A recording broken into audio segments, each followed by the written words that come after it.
Hola chicos, ¿cómo están? Soy yo una vez más, el profesor Lucio.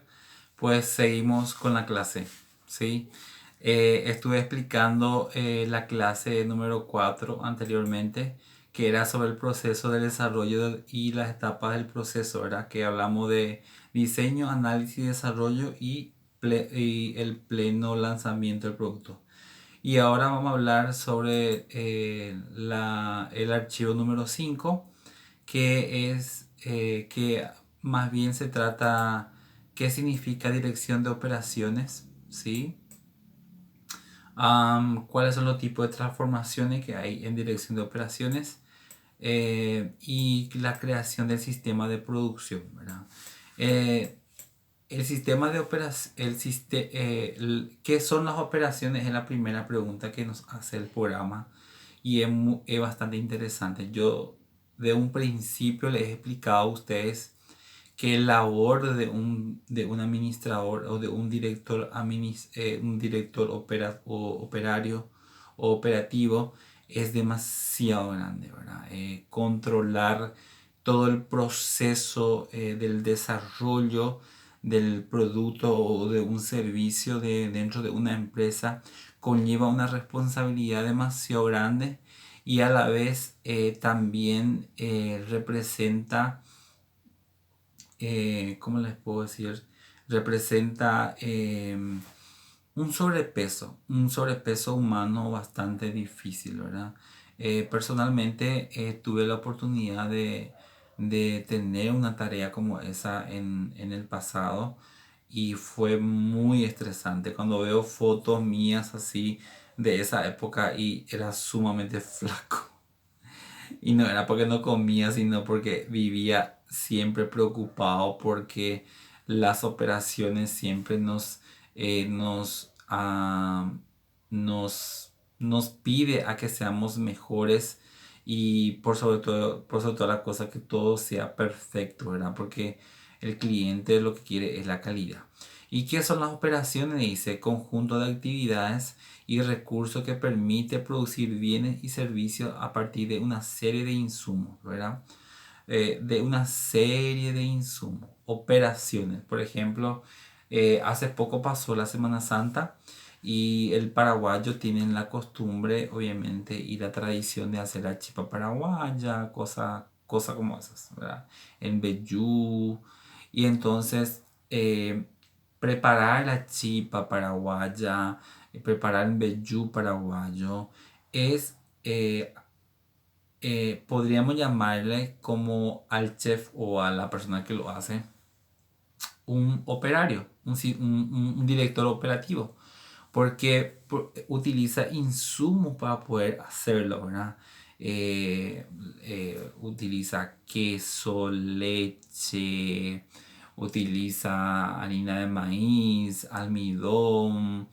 Si va a hacer, por ejemplo, chipaguazú, utiliza choclo, utiliza leche, utiliza queso.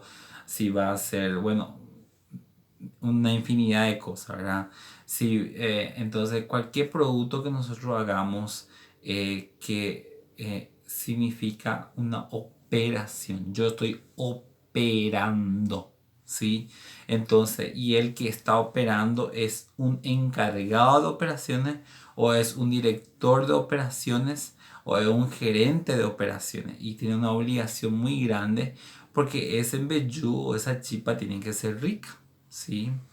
La persona, por ejemplo, que idealizó mi aguatero, ¿verdad? Que a mí en lo personal me gusta muchísimo,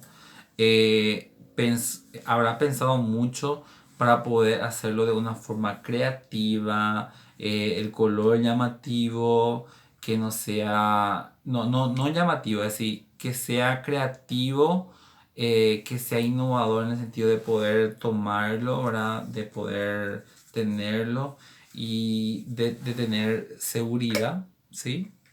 Porque se cierra muy fuerte, imposible para que salga el agua. Y entonces hacer todo esto, analizar todo esto, diseñar todo esto, ver todo esto, lleva a cabo un proceso de producción, ¿verdad? Y lleva a cabo una serie de insumos, por supuesto, para hacerlo. Y yo considero a alguien muy inteligente porque yo no voy a poder hacerlo esto, ¿verdad? Yo sé hacer otras cosas, no eso, ¿verdad? Después están los tipos de transformaciones. Una de ellas es la física, ¿verdad? Para poder hacer una transformación. Y la transformación, recuérdense que la transformación habla del producto o del servicio, ¿sí? Nosotros vamos a transformar un producto o un servicio. Y para que eso podamos hacer, depende de la parte física, ¿sí? Y la parte física incluye el lugar y el intercambio, ¿sí? Si, por ejemplo, si yo voy a trabajar con una empresa sobre fletes de mercaderías para llevar a otro país o a otro departamentos o a otras partes del país, eso significa que necesito un depósito grandes, enormes camiones. Entonces es muy complicado. Si yo me voy a dedicar, por ejemplo, a plantar, por ejemplo, soja, algodón, necesito obviamente de lugares, no un lugar físico, no necesito, pero sí necesito de un intercambio tecnológico porque necesito tractores, camiones y cosas así, ¿verdad? Entonces, para transformar un producto siempre es importante la parte física, el lugar donde voy a hacerlo, cómo voy a hacerlo, si tiene todas las aristas, digamos, todas las partes importantes para poder llevar a cabo, ¿sí? Es como que un ejemplo básico y simple, ¿verdad? Que alguien te diga, lave los trastes, o sea, lava todos los platos sucios que está allí en la cocina. Pero si no te da el detergente, si no te da, por ejemplo, eh, la esponja por ejemplo, si no te da, por ejemplo, em, el jabón, ¿cómo vas a hacerlo? No tenés cómo transformar esa cosa sucia en limpia si no tenés la parte física, si no hay agua, si no hay espacio, si no tenés los productos, ¿verdad? Y después está la parte fisiológica, que es la de información y que es la de almacenamiento, ¿verdad? Todo lo que nosotros producimos tenemos que de alguna forma almacenarlo, ¿verdad?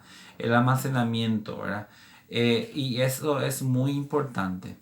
Pero yo no recomiendo que una empresa tenga depósitos, por ejemplo, ¿verdad? Porque los depósitos, a menos que sean tuyas, ¿verdad? Pero alquilar un depósito no siempre es buena, económicamente no es rentable. Entonces no recomendaría eso por nada del mundo.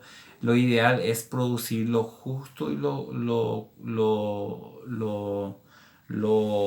lo que pide el cliente, así como es el sistema Kanban y el sistema justo a tiempo, el sistema Jumps in Time, que nos explica justamente, ¿verdad? Hacer las cosas de forma correcta, en el momento correcto, en el momento preciso y entregar en el momento que el cliente que te ha solicitado. De esa forma vos te sacas ese peso de tener que almacenar las cosas, de tener que tener productos justamente guardados, y eso se puede descomponer o perder su valor. Y lo que más pasa es que pierde su valor, ¿verdad? La contabilidad principalmente nos enseña que eso pierde su valor, el valor de la utilidad del producto, ¿verdad? Imagínense en este momento con la COVID-19, con la coronavirus, la cantidad de productos que se estará descomponiendo, esos camiones que no pueden pasar fronteras, que tienen productos que son perecederos, cómo se estarán pudriéndose, mientras que en África y en muchas partes, y ahora en todas partes estamos pasando hambre. Entonces es una situación realmente muy difícil y hay que considerar. Depende de la situación para que nosotros digamos si es bueno o no es bueno tener un almacenamiento. Luego dice la pregunta, ¿qué es la dirección de operaciones? Que nosotros ya sabemos, porque en otra materia y ya dimos de un principio. Solamente voy a leerlo. Dice, la administración es una administración de los recursos necesarios para producir los bienes y servicios que ofrece una organización. Tiene como propósito producir bienes, servicios en cantidad y calidad, aprovechando racionalmente los recursos. Y me encanta una palabra allí, racionalmente. Estoy seguro que muchos de ustedes, igual que nosotros y mi familia, estamos consumiendo cosas racionalmente. No estamos más cocinando arroz aquí, fideo aquí, un poco de frijoles aquí, a mandioca, que jugo acá, que esto aquí. No. Comemos lo que tenemos y comemos eso porque no sabemos a qué va a llegar o a qué punto va a llegar esta crisis que es mundial justamente, ¿verdad? Entonces entender un poco eso y captar eso es muy importante. ¿Cómo le puedo decir? Es muy importante eh, para poder sobresalir, ¿sí? Mucha gente perdieron su trabajo, mucha gente, y el presidente de la República dice que entre 50.000 a 70.000 personas que tal vez esté desempleado durante todo este año. Y es preocupante, gente, sí, es muy preocupante y eso va a producir millones de consecuencias, entonces tenemos que estar preparados. Y por último dice la creación del sistema de producción. ¿Qué es lo que significa eso? Que tenemos que nosotros diseñar el producto, distribuir físicamente las instalaciones, planificar la capacidad, la localización y la distribución del producto. Y me gustaría explicar esto eh, en otro video, ¿sí? Para poder cortar, para que sea un poco más corto nuestros videos. Entonces, quiero quedarme en el número 4 donde dice la creación del sistema de producción. Así que voy a dar una pequeña pausa y seguimos.